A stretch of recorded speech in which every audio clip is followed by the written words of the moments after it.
ఈడ పాతారెత్తను ఈ మన్నుడు సత్య ధర్మ న్యాయ నీతి ఉండా ఏర్ల పాతారెచ్చి ఎన్లార్ల పాతారు ಈ ಮಣ್ಣುಡು ಸತ್ಯ ನ್ಯಾಯ ನೀತಿ ಧರ್ಮ ಉಂಡ ಒಂದೇ ಪಾತ್ರೆ ಅನ್ನು 10 ವರ್ಷ ದುಮ್ಮಲಕ್ಕೆ ಏನಿತ್ತು ಅಲ್ಪವಾದದ್ದು ಗೊತ್ತುಂಡ ನೆನಪುಂಡದೆ ಉಂಡದೆ ಬದಿ ಇತ್ತೇನು ಅವಾಗ ಪೂರ ಡೈರೆಕ್ಟ್ ಬರೋದು ಇತ್ತೇನು ಇತ್ತ ಮಾತ್ರ ಇನ್ಫ್ಲುಯೆನ್ಸ್ ಭಾಸ್ಕರನ್ನೇ ಕಾಲ್ ಮಂತ್ ಇತ್ಪೋಡು ಬಜರಂಗ ದಳದ ಗೊತ್ತಜ ಆರು ಬಂಡೇರಂಡ ಕಾಲ್ ಮಂತ್ ಬಂಡೇರು ಅಂಚ ಮೀಟ್ ಮನ್ಪಾರ ಆಪುಜಿಯಿಂದ ಐಕೆ ಏನ್ರ ಬತ್ತಿನೇನು ಅತತ್ ಆರು ಪಡು ಅಂದವೇ ಯಾನಿತಿ ಏರ್ನಲ್ಲಿ ಇನ್ಫ್ಲುಯೆನ್ಸ್ ಹತ್ತು ಯಾನ್ ಇನ್ಫ್ಲುಯೆನ್ಸ್ಡ್ ಬರ್ಬೋದು ಯಾನ್ ಡೈರೆಕ್ಟೇ ಬರ್ತೀನಿ ಐಕ್ ಅವ್ನು ಪಾತ್ರ ಎತ್ತಂಡು ಇಡ ಮಾತ್ರ ಪರ್ಸ್ನಲ್ ಪಾತ್ರ ಎತ್ತಂಡು ಮಕ್ಕಳನ್ನ ಪೂರ ಏರ್ಲು ಉಪ್ಪರ ಬಲ್ಯವು ಅವು ಈರ್ಲ ಅಲ್ಲ ರೆಡಿ ಜನ ಪಾತ್ರ ಹಾಂ ಪೂಜಾ ದಯಗ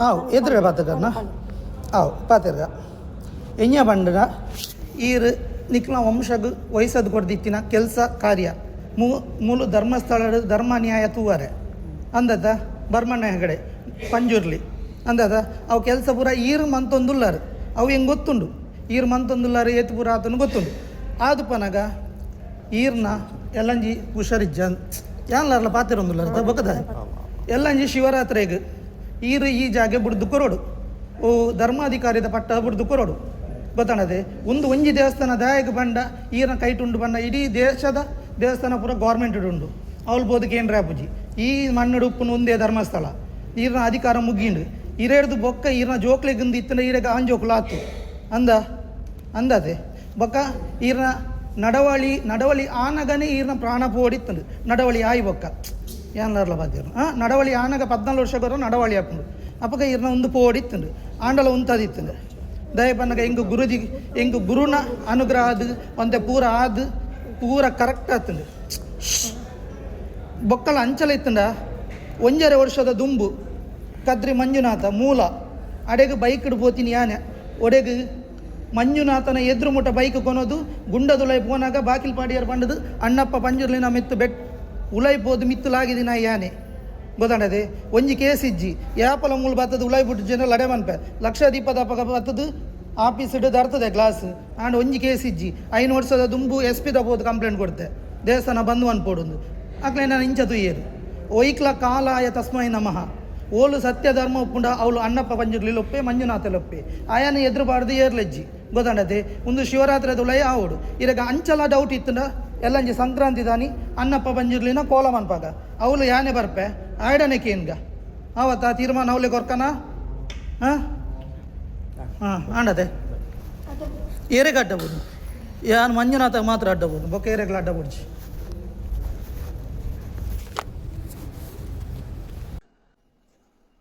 ವಾಯ್ಸ್ ಕ್ಲಿಯರ್ ಇದೆಯಲ್ಲ? ವಾಯ್ಸ್ ಕ್ಲಿಯರ್ ಇದ್ದರೆ ದಯವಿಟ್ಟು ಒಂದು ತಂಬ ಹಾಕಿ ವಾಯ್ಸ್ ಕ್ಲಿಯರ್ ಅಂತ ಒಂದು ಟೈಪ್ ಮಾಡಿ ಹಾಕಿ ಇನ್ಫಾರ್ಮ್ ಮಾಡಿ.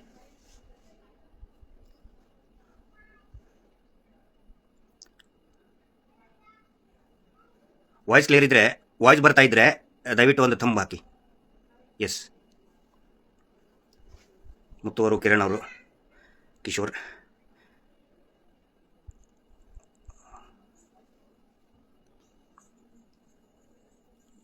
ಓಕೆ, ಶಿವರಾಜ್ ಕ್ಲಿಯರ್ ಅಂತ ಹೇಳಿದ್ದಾರೆ. ಓಕೆ, ಸ್ಟಾರ್ಟ್ ಮಾಡೋಣ. ಎಲ್ರಿಗೂ ನಮಸ್ತೆ. ನಾನು ನಿಮ್ಮ ಗಿರೀಶ್ ಮಟ್ಟಣ್ಣವರ್. ಇದು ಬೆಳಕಲ್ಲ ದರ್ಶನ. ತಾವೆಲ್ಲರೂ ಕೂಡ ಈ ಟ್ಯಾಗ್ ಲೈನನ್ನು ಕೇಳಿರ್ತೀರಿ. ಕನ್ನಡದ ಇಡೀ ದೇಶದ ಜಗತ್ತಿನ ಗಮನ ಸೆಳೆದಂಥ ಅತ್ಯಂತ ಜನಪ್ರಿಯ ಕನ್ನಡ ಚಲನಚಿತ್ರ ಕಾಂತಾರದ ಫೇಮಸ್ ಟ್ಯಾಗ್ ಲೈನ್ ಇದು ಬೆಳಕಲ್ಲ ದರ್ಶನ ಅನ್ನುವಂತಹ ದೈವದ ನುಡಿ.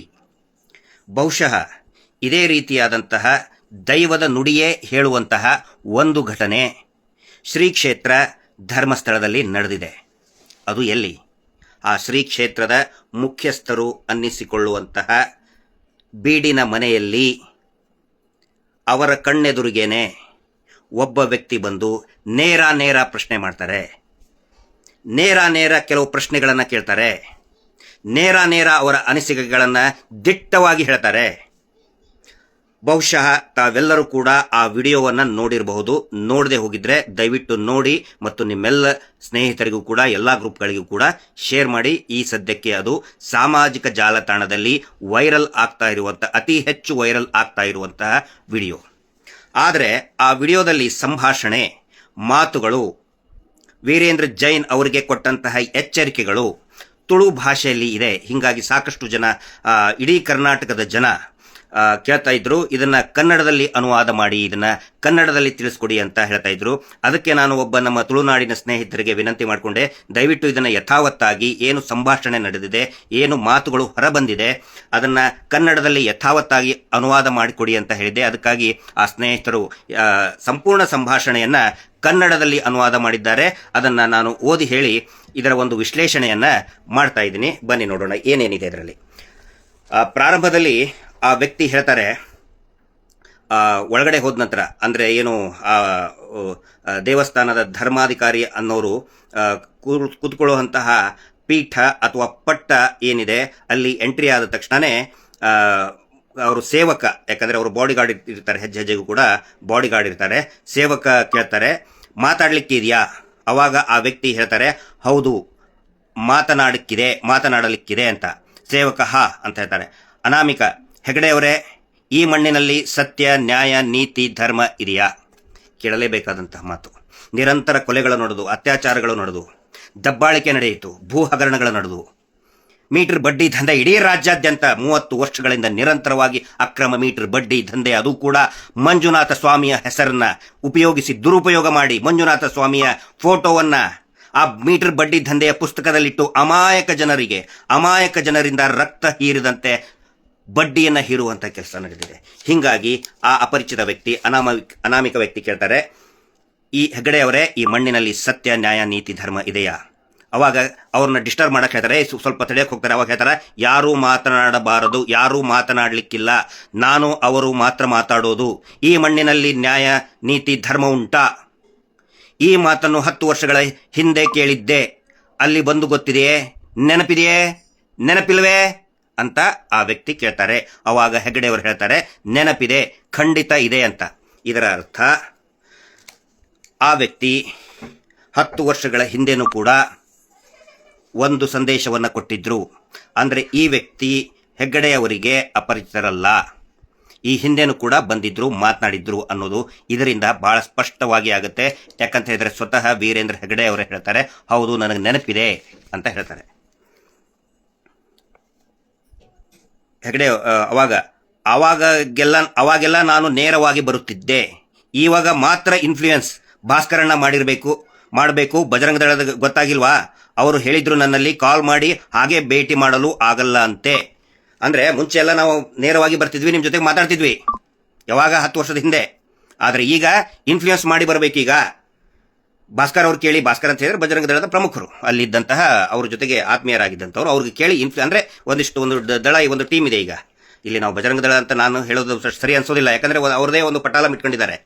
ಅವ್ರಿಗೆ ಇನ್ಫ್ಲೂಯೆನ್ಸ್ ಮಾಡಿ ಅವರು ಅನುಮತಿ ತಗೊಂಡು ಬರಬೇಕು. ಯಾಕೆ ಈ ಬೆಳವಣಿಗೆ ಆಗಿದೆ ಅಂತ ಹೇಳಿದರೆ, ಇತ್ತೀಚಿನ ದಿನಗಳಲ್ಲಿ ಕಳೆದ 2 ವರ್ಷ ಮತ್ತು ಕಳೆದ ಒಂದು 6 ತಿಂಗಳಿನಲ್ಲಿ ಯಾರಾದರೂ ಪತ್ರಕರ್ತರು ಬಂದು ನೇರ ಪ್ರಶ್ನೆ ಮಾಡಿಬಿಟ್ರೆ ಇವ್ರಿಗೆ ಮಾತೇ ಬರಲ್ವಲ್ಲ, ಯಾರಾದರೂ ಇನ್ನೇನಾದರೂ ಕೇಳಿಬಿಡ್ತಾರಾ? ಅದು ಭಯ ಅವರಿಗೆ. ಹೀಗಾಗಿ ಯಾರ್ದಾದ್ರೂ ಕಡೆ ಅಪಾಯಿಂಟ್ಮೆಂಟ್ ತಗೊಂಡು ಬರಬೇಕು, ಅದು ಈಗಿರತಕ್ಕಂತಹ ಪದ್ಧತಿ. ಅದನ್ನು ಅವರು ಅನಾಮಿಕ ವ್ಯಕ್ತಿ ಹೇಳ್ತಾರೆ. ನಾನು ಈಗ ಯಾರು ಇನ್ಫ್ಲೂಯೆನ್ಸ್ನಿಂದ, ಅವಾಗ ಹೆಗಡೆ ಅವರು ಅದಕ್ಕೆ ಪ್ರತಿಕ್ರಿಯೆ ಕೊಡ್ತಾರೆ. ಅವರು ಹೇಳಿದ ಮಾತು ಕೇಳಿ ಬಂದಿದ್ದ, ಇಲ್ಲಿ ಎಲ್ಲರೂ ನೇರ ಬರುತ್ತಾರಲ್ಲ, ಈಗ ನೀವು ಯಾರ ಇನ್ಫ್ಲೂಯೆನ್ಸ್ನಿಂದ ಬಂದದ್ದು ಅಂತ ಕೇಳ್ತಾರೆ ಹೆಗಡೆ ಅವರು. ಅವಾಗ ಅನಾಮಿಕ ವ್ಯಕ್ತಿ ಹೇಳ್ತಾರೆ, ನಾನು ಈಗ ಇನ್ನೂ ಯಾರ ಇನ್ಫ್ಲೂಯೆನ್ಸ್ನಿಂದನೂ ಬಂದಿಲ್ಲ, ನೇರನೇ ಬಂದಿದ್ದೇನೆ. ನನಗೆ ನಿಮ್ಮಲ್ಲಿ ಪರ್ಸನಲ್ ಆಗಿ ಮಾತಾಡೋದಿದೆ, ಇಲ್ಲಿರುವ ಯಾರೂ ಇರಬಾರದು, ನಾವಿಬ್ಬರೇ ಇರಬೇಕು ಅಂತ ಹೇಳ್ತಾರೆ. ಅದಕ್ಕೆ ಸೇವಕ, ಅಲ್ಲಿದ್ದಂಥ ಅವರ ಭಟರು, ಬಾಡಿಗಾರ್ಡ್ ಹೇಳ್ತಾರೆ, ಹಾಗೆ ಆಗೋದಿಲ್ಲ, ಎದುರೇ ಮಾತಾಡಿ ಅಂತ ಹೇಳ್ತಾರೆ. ಆವಾಗ ಹೆಗಡೆ ಅವರು ಹೇಳ್ತಾರೆ, ಅವರು ಅದೇ ರೀತಿ ಹೇಳ್ತಾರೆ, ಹಾಗೆ ಆಗೋದಿಲ್ಲ, ಎಲ್ಲರೂ ಇರುವಾಗ ಮಾತಾಡಿ, ಎಲ್ಲರ ಎದುರು ಮಾತಾಡುವ ವಿಷಯವೇ ಇದು, ಇಲ್ಲಿ ಹಾಗೆ ಹೇಳಿ, ಅಂದರೆ ಎಲ್ಲರೂ ಪರ್ಸನಲ್ ಹೋಗಿ ಮಾತಾಡುವಂಥ ಅವಶ್ಯಕತೆ ಏನಿಲ್ಲ, ಎಲ್ಲರ ಎದುರುಗಡೆನೆ ಹೇಳಿ ಅಂತ ಹೆಗಡೆ ಅವರು ಹೇಳ್ತಾರೆ. ಆವಾಗ ನೆಕ್ಸ್ಟ್ ಅನಾಮಿಕ ವ್ಯಕ್ತಿ ಅವರು ಹೇಳ್ತಾರೆ, ನೀವು ನಿಮ್ಮ ವಂಶಕ್ಕೆ ವಹಿಸಿಕೊಟ್ಟಿದ್ದ ಕೆಲಸ ಕಾರ್ಯ ಇಲ್ಲಿ ಧರ್ಮಸ್ಥಳದಲ್ಲಿ ಧರ್ಮ ನ್ಯಾಯ ನೋಡಲು, ಹೌದಲ್ವಾ? ಭರಮಣ್ಣ ಹೆಗಡೆ ಪಂಜುರ್ಲಿ, ಹೌದಲ್ವಾ? ಹೌದಲ್ವಾ? ಆ ಕೆಲಸವೆಲ್ಲ ನೀವು ಮಾಡ್ತಾ ಇದ್ದೀರಿ, ನನಗೂ ಗೊತ್ತಿದೆ ನೀವು ಮಾಡ್ತಾ ಇದ್ದೀರಿ. ಆದರೆ ಇಷ್ಟೆಲ್ಲ ಅಂತ ನನಗೆ ಎಷ್ಟೆಲ್ಲ ಆಗಿದೆ ಅಂದರೆ ಏನೇನು ಆಗಿದೆ, ಏನೇನೋ ಅನಾಹುತಗಳು ಆಗಿದೆ, ಅನಾಚಾರಗಳು ಆಗಿದೆ, ಏನೆಲ್ಲ ಆಗಿದೆ ಅಂತ ಗೊತ್ತಿದೆ. ಹಾಗಿರುವಾಗ ನೀವು ಹುಷಾರಿಲ್ಲದಿರುವಾಗ ಅವಾಗ ಒಬ್ಬರು ಮತ್ತೆ ಡಿಸ್ಟರ್ಬ್ ಮಾಡ್ತಾರೆ, ನಡುವೆ ಮೂಗು ತುರ್ಸಕ್ಕೆ ಬರ್ತಾರೆ ಅವರ ಸೇವಕರು. ಅವಾಗ ಹೇಳ್ತಾರೆ, ನಾನು ಮಾತನಾಡುವಾಗ ಮಧ್ಯದಲ್ಲಿ ಮತ್ತೆ ಯಾಕೆ ಎಂದು ಸೇವಕರಿಗೆ ಎಚ್ಚರಿಕೆಯನ್ನು ಕೊಡ್ತಾರೆ. ನೋಡಿ ಎಷ್ಟು ಕಾನ್ಫಿಡೆನ್ಸ್ ಇಂದ ಮಾತಾಡ್ತಾರೆ ಆ ವ್ಯಕ್ತಿ, ಅತ್ಯಂತ ಆತ್ಮವಿಶ್ವಾಸದಿಂದ ಹೇಳ್ತಾರೆ, ನಾನು ಅವರು ಮಾತಾಡಬೇಕಾದ್ರೆ ನಡುವೆ ಯಾರೂ ಮಾತಾಡಲಿಕ್ಕಿಲ್ಲ ಅಂತ ಹೇಳ್ತಾರೆ. ನಾಳಿದ್ದು ಶಿವರಾತ್ರಿಗೆ ನೀವು ಈ ಜಾಗ ಬಿಟ್ಟು ಕೊಡಬೇಕು. ಈ ಜಾಗ ಅಂತ ಹೇಳಿದರೆ ಅದು ವೀರೇಂದ್ರ ಹೆಗಡೆ ಅವರು ಕುಂತಹ ಪಟ್ಟ, ಅದನ್ನು ಬಿಟ್ಟು ಕೊಡಬೇಕು. ಧರ್ಮಾಧಿಕಾರಿ ಪಟ್ಟ ಬಿಟ್ಟು ಕೊಡಬೇಕು.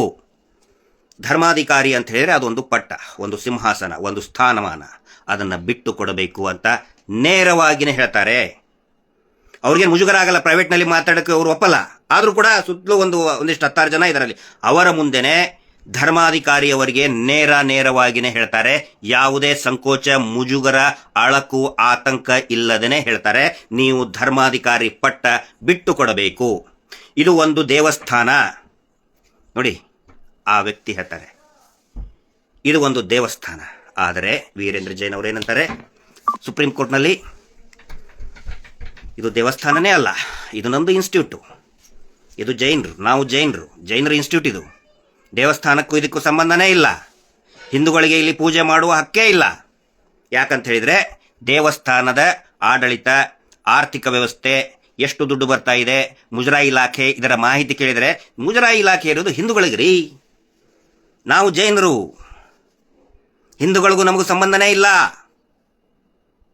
ಇದು ನಮ್ಮ ಇನ್ಸ್ಟಿಟ್ಯೂಟ್, ಪ್ರೈವೇಟ್ ಖಾಸಗಿ ಇನ್ಸ್ಟಿಟ್ಯೂಟ್, ಸುಪ್ರೀಂ ಕೋರ್ಟ್ನಲ್ಲಿ ಹೇಳ್ತಾರೆ. ಅದಕ್ಕೆ ಈ ದೈವಾಂಶ ಸಂಭೂತ ವ್ಯಕ್ತಿ ಹೇಳ್ತಾರೆ, ಇದು ಒಂದು ದೇವಸ್ಥಾನ. ಯಾಕೆ ಎಂದು ಕೇಳಿದರೆ ಇದು ನಿಮ್ಮ ಕೈಯಲ್ಲಿ ಇದೆ. ಹೌದು, ಇದು ಅವ್ರ ಕೈಯಲ್ಲಿನೇ ಇದೆ, ವೀರೇಂದ್ರ ಹೆಗಡೆ ಅವರ ಕೈಯಲ್ಲಿನೇ ಇದೆ. ಉಳಿದ ದೇವಸ್ಥಾನಗಳು ಸರ್ಕಾರದ ಕೈಯಲ್ಲಿ ಇದೆ, ಅಲ್ಲಿ ಹೋಗಿ ನಾನು ಹೇಳೋಕ್ಕೆ ಆಗುವುದಿಲ್ಲ. ಈ ಮಣ್ಣಿನಲ್ಲಿ ಇರುವುದು ಇದುವೇ ಧರ್ಮಸ್ಥಳ. ನಿಮ್ಮ ಅಧಿಕಾರ ಮುಗಿಯಿತು. ನಿಮ್ಮಿಂದ ನಿಮ್ಮ ನಂತರ ನಿಮ್ಮ ಮಕ್ಕಳಿಗೆ ಅಂತ ಇದ್ದಿದ್ರೆ ನಿಮಗೆ ಗಂಡು ಮಕ್ಕಳು ಆಗ್ತಿತ್ತು, ಹೌದಾ ಅಲ್ವಾ? ಅಂದರೆ ಇದು ನಿಮ್ಮ ಕೈಯಲ್ಲಿನೇ ಇರಬೇಕು. ಅಂದರೆ ಪರ್ಮನೆಂಟ್ ಆಗಿ ಯಾವ ವ್ಯಕ್ತಿನೂ ಇರೋದಿಲ್ಲ, ನಾವು ಇರಲ್ಲ, ಜಗತ್ತಿನಲ್ಲಿ ಯಾರು ಕೂಡ ಪರ್ಮನೆಂಟ್ ಆಗಿರಲ್ಲ. ಇದು ನಂತರನೂ ಕೂಡ ನಿಮ್ಮ ವಂಶಸ್ಥರಿಗೇ ಇರಬೇಕು ಅಂತ ಹೇಳಿದರೆ ಅದು ದೈವದ ನಿರ್ಧಾರ ಆಗಿದ್ದರೆ ನಿಮಗೆ ಗಂಡು ಮಕ್ಕಳು ಆಗ್ತಾ ಇದ್ದಲ್ಲ, ಆಗಲ್ಲ, ಅಂದರೆ ನಿಮ್ಮ ಕೈಯಲ್ಲಿ ಇರಬಾರ್ದು ಅಂತ ಅರ್ಥದಲ್ಲಿ ಅವರು ಹೇಳಿದ್ದಾರೆ. ಆನಂತರ ಅವತ್ತೇ ನಿಮ್ಮ ನಡವಳಿ ಆಗುವಾಗಲೇ ನಿಮ್ಮ ಪ್ರಾಣ ಹೋಗಬೇಕಿತ್ತು. ನಡಾವಳಿ ಅಂತ ಹೇಳಿದರೆ ಬಹುಶಃ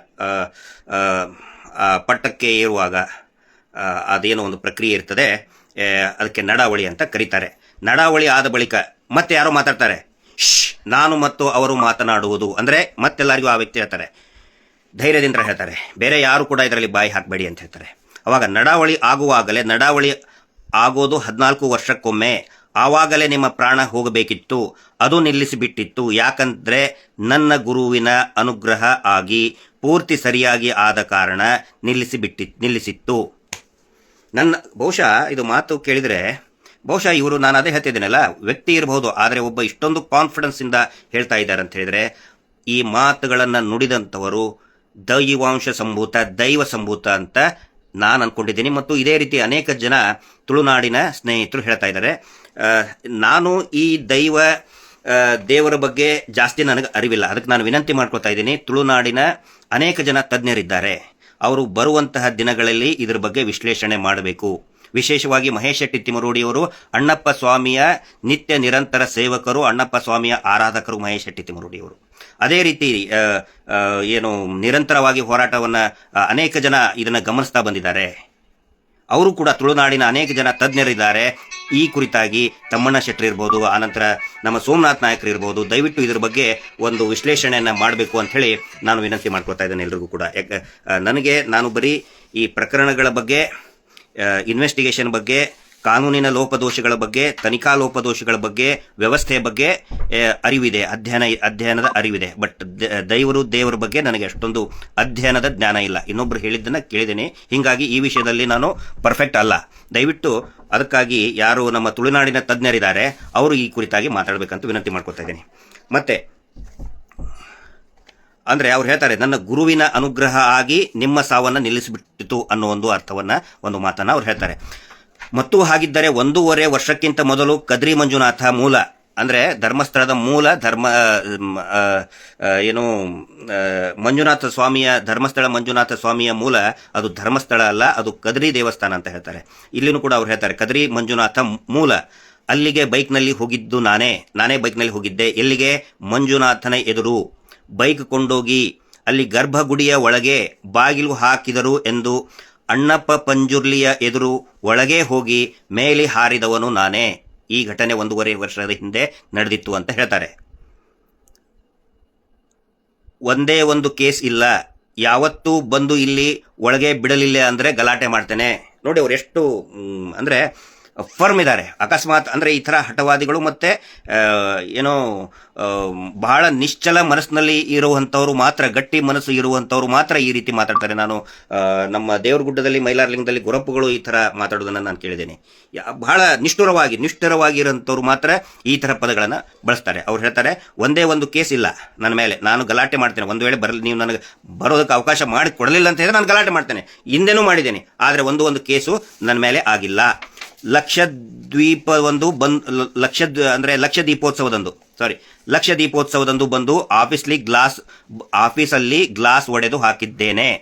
ಆಫೀಸ್ ಒಳಗಡೆ ಬಂದು ನಾನು ಗ್ಲಾಸ್ ಒಡೆದು ಹಾಕಿದ್ದೇನೆ, ಆದರೂ ಒಂದೇ ಒಂದು ಕೇಸ್ ಇಲ್ಲ. 5 ವರ್ಷದ ಹಿಂದೆ SP ಹೋಗಿ ಕಂಪ್ಲೇಂಟ್ ಕೊಟ್ಟಿದ್ದೇನೆ ದೇವಸ್ಥಾನ ಬಂದ್ ಮಾಡಬೇಕು ಅಂತ. ಆದರೆ ಅವರು ನನ್ನನ್ನು ಹೀಗೆ ನೋಡಿದರು. ಇಲ್ಲಿ ದೇವಸ್ಥಾನ ಬಂದ್ ಮಾಡೋದಂದ್ರೆ ಇವರೇನೋ ಹಾಳು ಮಾಡೋಕ್ಕಂತಲ್ಲ. ಇಲ್ಲಿ ಈ ಮಾತು ಯಾಕೆ ಹೇಳ್ತಾರೆ ಅಂತ ಹೇಳಿದ್ರೆ, ಇಲ್ಲಿ ದೇವರು ಅಂತ ಹೇಳಿದರೆ ಇಂಥಲ್ಲಿ ನ್ಯಾಯ ಇರಬೇಕು. ನೆಕ್ಸ್ಟ್ ಹೇಳ್ತಾರೆ ನೋಡಿ, ಅದಕ್ಕೇನೆ ಎಕ್ಸ್ಪ್ಲನೇಷನ್ ಕೊಡ್ತಾರೆ ಅವರು. ಯಾವುದಕ್ಕೂ ಕಾಲಾಯ ತಸ್ಮೈ ನಮಃ, ಪ್ರತಿಯೊಂದಕ್ಕೂ ಕೂಡ ಕಾಲವೇ ಉತ್ತರ ಕೊಡುತ್ತದೆ.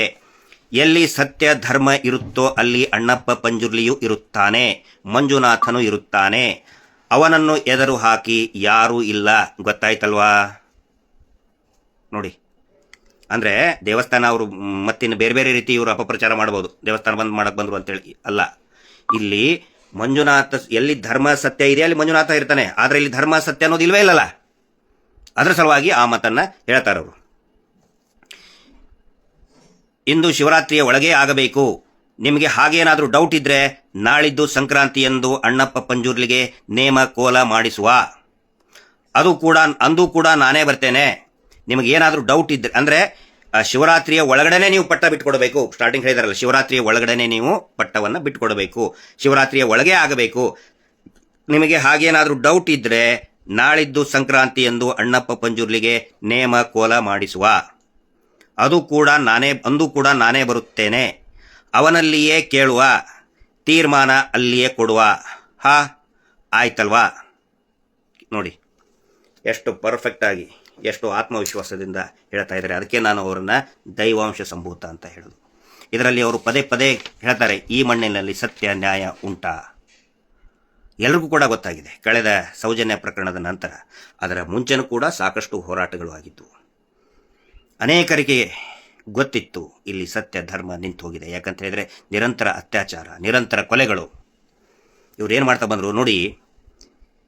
ಧರ್ಮಸ್ಥಳದಿಂದ ಇವರು ಬೆಳ್ತಂಗಡಿಗೆ ಹೋಗಬೇಕಾದ್ರೆ ಧರ್ಮಾಧಿಕಾರಿಗಳು ಅವರ ಕಾರಿನಲ್ಲಿ ಅವರೇ ಡ್ರೈವ್ ಮಾಡ್ಕೊಂಡು ಹೋಗಬೇಕಾದ್ರೆ, ಮುಂಚಿನ ದಿನಗಳಲ್ಲಿ ಅವರ ಒಂದು ಪ್ರಾಯದ ದಿನಗಳಲ್ಲಿ, ಅಡಲ್ಟ್ಹುಡ್ಡಲ್ಲಿ ಕಾರ್ ಡ್ರೈವಿಂಗ್ ಮಾಡ್ಕೊಂಡು ಹೋಗಬೇಕಾದ್ರೆ ಅವರ ಕಾರನ್ನು ಯಾರಾದರೂ ಓವರ್ಟೇಕ್ ಮಾಡಿದರೆ ಆ ಕಾರನ್ನು ಅಲ್ಲೇ ರಸ್ತೆಯಲ್ಲಿ ಅಡ್ಡಗಟ್ಟಿ ಆ ಡ್ರೈವರನ್ನು ಹಿಗ್ಗಾಮುಗ್ಗ ಥಳಿಸ್ತಾ ಇದ್ರು. ಯಾಕಂತ ಹೇಳಿದ್ರೆ ಅವನು ಮಾಡಿದ್ದ ತಪ್ಪೇನು ಅಂತ ಹೇಳಿದ್ರೆ, ಇವರ ಕಾರನ್ನು ಓವರ್ಟೇಕ್ ಮಾಡಿದ್ದು ಅವನು ಮಾಡಿದಂಥ ತಪ್ಪು, ಅಪರಾಧ. ಯಾಕಂತ ಹೇಳಿದರೆ ಇವರೇ ದೇವರನ್ನು ಓವರ್ಟೇಕ್ ಮಾಡೋದ ಅಂಥೇಳಿ ನೂರಾರು ಜನರಿಗೆ ಕೊಲೆಗಳಾದವು, ಅತ್ಯಾಚಾರಗಳಾದವು. ಆದರೆ ಯಾವುದನ್ನು ಕೂಡ ಹೊರಗಡೆ ಬರೋದಕ್ಕೆ ಬಿಡಲಿಲ್ಲ. ನಿರಂತರ ದಬ್ಬಾಳಿಕೆ ಆಯಿತು, ಭೂ ಕಬಳಿಕೆ ಆಯಿತು. ಅಷ್ಟೇ ಅಲ್ಲ, ಯಾರ್ಯಾರು ಪ್ರಶ್ನೆ ಮಾಡಿದ್ದಾರೆ ಅವರು ಎಲ್ಲರನ್ನೂ ಕೂಡ ಶೋಷಣೆ ಮಾಡಿ ಅವರ ವಿರುದ್ಧನೇ ಅಪಪ್ರಚಾರ ಮಾಡೋದು. ಈಗ ಮಾಡ್ತಾ ಇದ್ದಾರಲ್ಲ ನಮ್ಮ ಮೇಲೆ, ನಿರಂತರವಾಗಿ ಕೇಸ್ ಹಾಕೋದು, ಯಾರು ಪ್ರಶ್ನೆ ಮಾಡ್ತಾರೆ ಸತ್ಯವನ್ನು ಮುಚ್ಚಿಡೋದಕ್ಕೆ. ನೋಡಿ, ನಿನ್ನೆ ನ್ಯಾಯಾಲಯದಲ್ಲಿ ಇವ್ರು ಹೇಳ್ತಿದ್ರಲ್ಲ, ಇದು ಷಡ್ಯಂತ್ರ, ದೇವಸ್ಥಾನದ ವಿರುದ್ಧ ಅಪಪ್ರಚಾರ, ಆ ಚಿನ್ನಯ್ಯನ ಬಗ್ಗೆ, ಚಿನ್ನಯ್ಯನನ್ನು ಇವರೇ ಕರ್ಕೊಂಡು ಬಂದರು, ಇವರೇ ಏನೋ ಮಾಡಿದರು ಅಂತೇಳಿ. ನಿನ್ನೆ ಆ ಚಿನ್ನಯ್ಯ ಅವನೇ ಬಂದು, ಅಂದರೆ ಅವನ ಜೊತೆಗೆ ಯಾರೂ ಇವರು ನೇಮಕ ಮಾಡಿದಂತಹ ದುಬಾರಿ ವಕೀಲ CV ನಾಗೇಶ್ ಜೊತೆಗೆ ಆ ಚಿನ್ನಯ್ಯ ತನ್ನ ಹೆಂಡತಿ ಜೊತೆಗೆ ಬರ್ತಾನೆ, ಅವ್ರ ಜೊತೆಗೆ ಆ ಅಡ್ವೊಕೇಟ್ ಜೊತೆಗೆ ಬರ್ತಾನೆ ರೀ. ಯಾವ ಅಡ್ವೊಕೇಟು? ವೀರೇಂದ್ರ, ಆ ದೇವಸ್ಥಾನದ ವೀರೇಂದ್ರ ಜೈನ್, ಆ ದೇವಸ್ಥಾನದ ಟ್ರಸ್ಟಿನ ಮಾಲೀಕರು ಅಪಾಯಿಂಟ್ ಮಾಡಿದಂತಹ ಲಾಯರ್ ಜೊತೆಗೆ ಚಿನ್ನಯ್ಯ ಬಂದು ಅವನ ಅಡ್ವೊಕೇಟ್ ಮುಖಾಂತರ ಇವರನ್ನೇ ಸಂತ್ರಸ್ತರನ್ನ ಮಾಡಿ, ದೇವಸ್ಥಾನದ ಮಾಲೀಕರನ್ನ ಸಂತ್ರಸ್ತರನ್ನ ಮಾಡಿ ಅಂತ ಹೇಳ್ತಾನೆ. ಬಹಳ ಸ್ಪಷ್ಟವಾಗಿ ಆಗತ್ತಲ್ಲ ಇದರಿಂದ ಯಾಕೆ ಉಲ್ಟಾ ಹೊಡೆದ ಅಂಥೇಳಿ. ಅವನು ಯಾರ ಕಂಟ್ರೋಲ್ನಲ್ಲಿ ಇದ್ದಾನೆ? ಈಗ ಅವನು ಉಲ್ಟಾ ಹೊಡಿಬೇಕಾದ್ರೆ ಅವನನ್ನು ಯಾರು ಕಂಟ್ರೋಲ್ನಲ್ಲಿ ತಗೊಂಡಿದ್ದಾರೆ ಅಂಥೇಳಿ.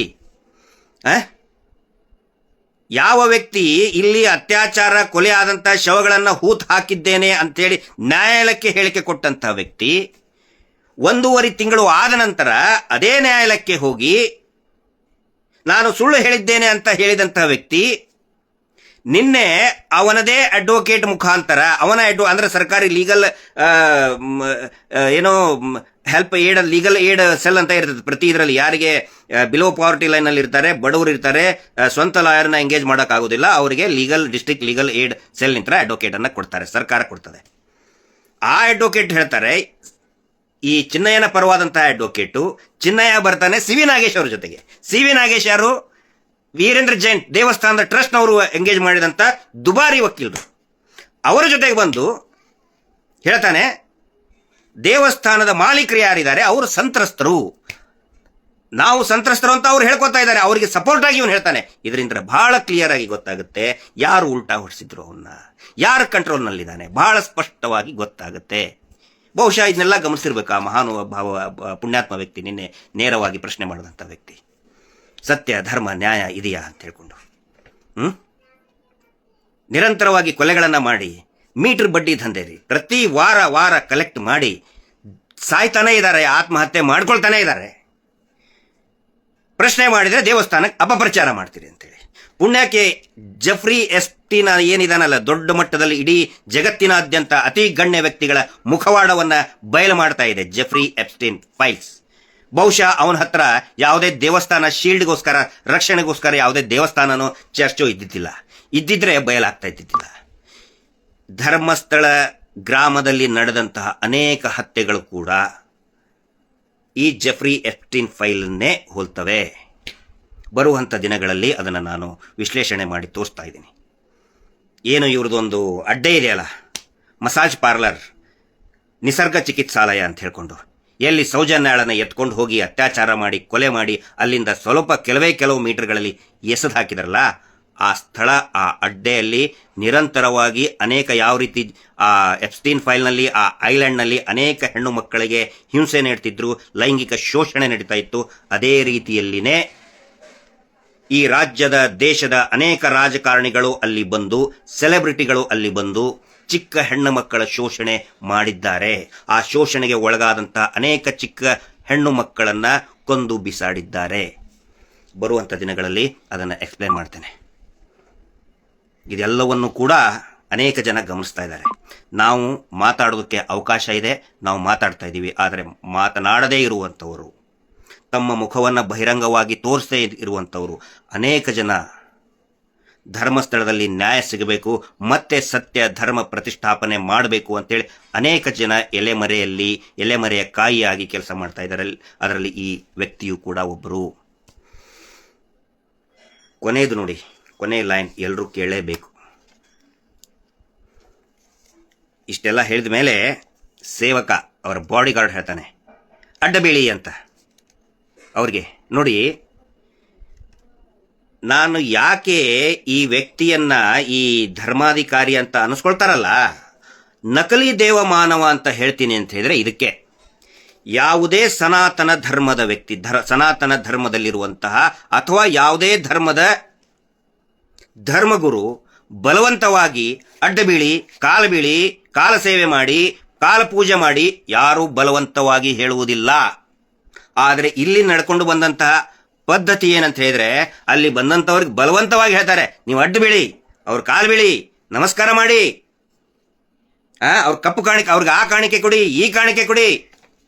ಅದಕ್ಕೆ ನಾನು ಹೇಳೋದು, ಇವರು ನಕಲಿ ದೇವಮಾನವ. ನಿಜವಾದ ದೇವಮಾನವ ಆದಂತಹ ನಡೆದಾಡುವ ದೇವರು ಆದಂತಹ ಶಿವಕುಮಾರ ಸ್ವಾಮಿಗಳು ಯಾವುದೇ ತುಮಕೂರಿನ ಸಿದ್ಧಗಂಗಾ ಸ್ವಾಮೀಜಿಗಳು ಯಾರಿಗೂ ಕಾಲು ಬೀಡಿ ಅಂತ ಹೇಳಿಲ್ಲ ರೀ. ಅವರು ಅವ್ರ ಬಾಡಿ ಗಾರ್ಡ್ ಇಟ್ಕೊಂಡಿಲ್ಲ, ಸೇವಕರನ್ನ ಇಟ್ಕೊಳ್ಳಿಲ್ಲ. ಆ ಸೇವಕರು ಯಾವತ್ತಿಗೂ ಕೂಡ ಅಡ್ಡ ಬೀಳಿ ಹೇಳಿಲ್ಲ. ಆದ್ರೆ ಇಲ್ಲಿ ಅವನ ಸೇವಕ ಇವರಿಗೆ ಹೇಳ್ತಾನೆ ಅಡ್ಡ ಬೀಳಿ ಅಂತ. ಪರ್ಫೆಕ್ಟ್ ಉತ್ತರ ಕೊಡ್ತಾರೆ. ಅವಾಗ ಇದಕ್ಕೆ ಏನಂತ ಹೇಳ್ತಾರೆ, ಯಾರಿಗೆ ಅಡ್ಡ ಬೀಳಬೇಕು? ನಾನು ಮಂಜುನಾಥನಿಗೆ ಮಾತ್ರ ಅಡ್ಡ ಬೀಳೋದು, ಬೇರೆ ಯಾರಿಗೂ ಅಡ್ಡ ಬೀಳುವುದಿಲ್ಲ. ನೋಡಿ, ಈ ಮಾತಿನಿಂದ ನಮಗೆ ಅರ್ಥ ಆಗಬೇಕು, ಈ ವ್ಯಕ್ತಿ, ಅನಾಮಿಕ ವ್ಯಕ್ತಿ ಯಾರು ಇದ್ದಾರೆ ಸಾಮಾನ್ಯದವರಲ್ಲ. ಯಾಕಂತ ಹೇಳಿದ್ರೆ ಇದು ಅನಿರೀಕ್ಷಿತವಾದಂತಹ ಸನ್ನಿವೇಶ. ಅಡ್ಡ ಬೀಳಿ ಅಂತ ಹೇಳಿದ್ರೆ ತಕ್ಕನೆ ಹೇಳ್ತಾರೆ ಅವರು. ಯಾರಿಗೆ ಅಡ್ಡ ಬೀಳೋದು? ನಾನು ಮಂಜುನಾಥ ಸ್ವಾಮಿಗೆ ಮಾತ್ರ ಅಡ್ಡ ಬೀಳ್ತೇನೆ. ಇದರಿಂದ ಇನ್ನೂ ಒಂದು ಸತ್ಯ ನಮ್ಗೆ ಗೊತ್ತಿತ್ತು, ಆದರೆ ಜನರಿಗೆ ಗೊತ್ತಾಗಬೇಕು ಅಂತ ನಾನು ಹೇಳ್ತಾ ಇದ್ದೀನಿ. ವಿಶೇಷವಾಗಿ ನಮ್ಮ ಉತ್ತರ ಕರ್ನಾಟಕ ಮತ್ತು ಹಳೆ ಮೈಸೂರು ಭಾಗದವರು, ಉತ್ತರ ಕರ್ನಾಟಕದವರು ಬಹಳ ಮುಗ್ಧರು.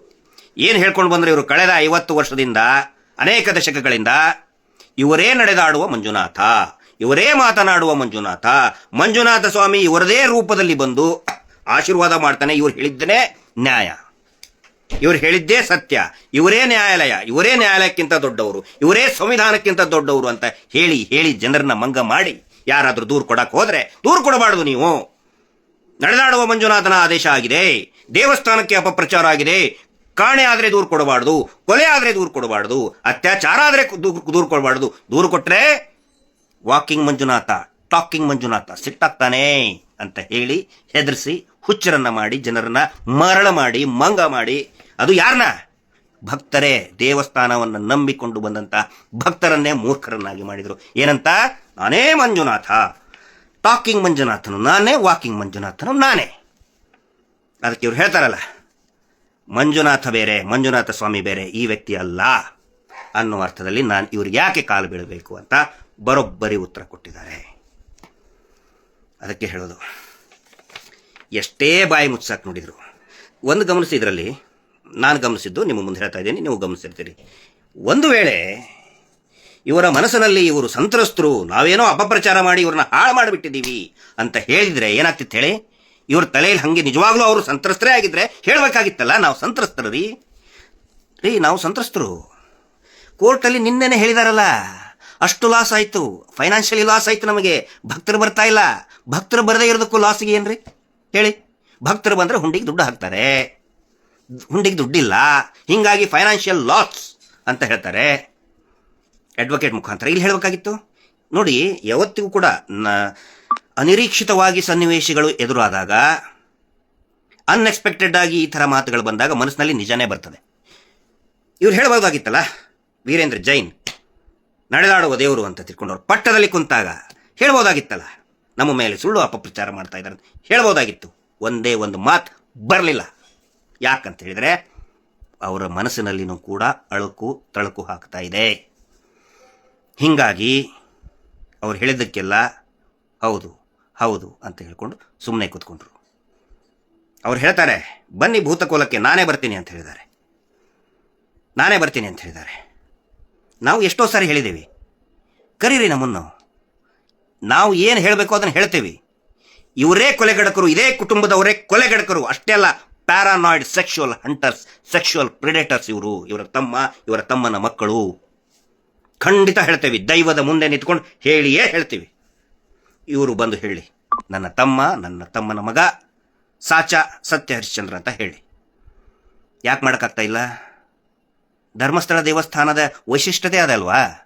ಕೋರ್ಟು ಕಚೇರಿ ಅವಶ್ಯಕತೆ ಇಲ್ಲ ಅಲ್ವಾ? ದೈವದ ಮುಂದೆ ನಿಂತು ಹೇಳಿದ್ರೆ ಆಯ್ತಲ್ವಾ? ನಾವು ರೆಡಿ ಇದ್ದೇವೆ.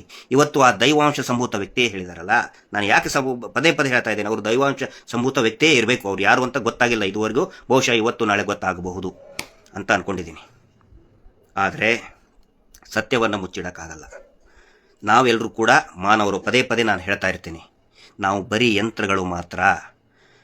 ನಮ್ಮಿಂದನೇ ಹೋರಾಟ ನಡೀತಾ ಇದೆ, ನಾವೇ. ಅಹಂಕಾರ ನಮ್ಮಲ್ಲಿ ಇಲ್ಲ. ಅಹಂಕಾರ ಇಟ್ಕೊಂಡು ಯಾರೂ ಇದರಲ್ಲಿ ಬರಬೇಡಿ. ನಮ್ಮ ಸೌಜನ್ಯ ಹೋರಾಟಗಾರರಿಗೆ ಹೇಳ್ತಾ ಇದ್ದೀನಿ ನಾನು. ಮಹೇಶ್ ಶೆಟ್ಟಿ ತಿಮರೋಡಿಯವರು ಯಾಕೆ ಈ ಹೋರಾಟದ ನಾಯಕತ್ವವನ್ನು ವಹಿಸಿಕೊಳ್ಳುವಂಥ ಸೌಭಾಗ್ಯ ಬಂತು ಅಂತ ಹೇಳಿದ್ರೆ ಸತ್ಯನಿಷ್ಠವಾಗಿದ್ದಾರೆ. ಇಲ್ಲಿ ದುರಹಂಕಾರ ಇಟ್ಕೊಂಡು ಇನ್ನು ಕೆಲವೊಬ್ರು ಇತ್ತೀಚೆಗೆ ಸ್ಟಾರ್ಟ್ ಮಾಡಿದ್ದಾರೆ, ನಾನು ಹಾಳು ಮಾಡಿಬಿಡ್ತೀನಿ, ನನಗೆ ಅದನ್ನು ಮಾಡಿ ಇದನ್ನು ಮಾಡಿ. ಅದರಿಂದ ಇನ್ನು ಕೆಲವೊಬ್ರು ಸೌಜನ್ಯ ಹೋರಾಟಗಾರರು ಆತಂಕಕ್ಕೊಳಗ್ಬಿಡ್ತಾರೆ, ಹಾಳು ಮಾಡಿಬಿಡ್ತಾರಂತೆ. ಒಂದು ತಿಳ್ಕೊಳ್ಳಿ, ಸೌಜನ್ಯ ಹೋರಾಟ ಮನುಷ್ಯರು ನಾವು ಕಟ್ಟಿದ್ದಲ್ಲ.